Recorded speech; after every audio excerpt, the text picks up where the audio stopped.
বিষ্ণু ইসা ইসলাম হুনাইনের যুদ্ধ শেষে ফিরতেছেন, পথিমধ্যে বেলাল রাদিয়াল্লাহু তাআলা আনহু আজান দিচ্ছেন। তো পাশে ছিল মুশরিকদের একটা পল্লী, কিছু মুশরিক তরুণ, তারা আজানকে ব্যঙ্গ করতেছে। মনে কষ্ট পাওয়ার মতো ব্যাপার না, কিন্তু বিশ্বনবী ওইখানে দেখেন কি খুঁজলেন। বিশ্বনবী খেয়াল করলেন কণ্ঠটা বড় সুন্দর, দরাজ গলা। বিশ্বনবী সাহাবীদেরকে বললেন ধরো, সবগুলারে ধরে বিশ্বনবী সামনে আনা হলো। ওরা হাঁটু গেড়ে বসলো। বিশ্বনবী বললেন তোমাদের মধ্যে কে যেন ব্যঙ্গ করে আজান দিচ্ছিল, তার গলাটা বড় উঁচু।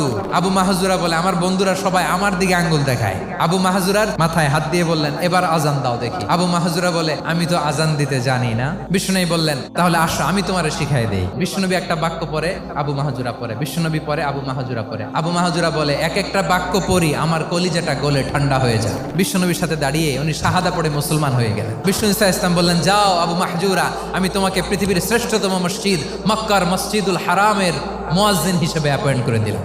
দেখছেন কিভাবে ট্যালেন্ট হান্টিং করতে হয়।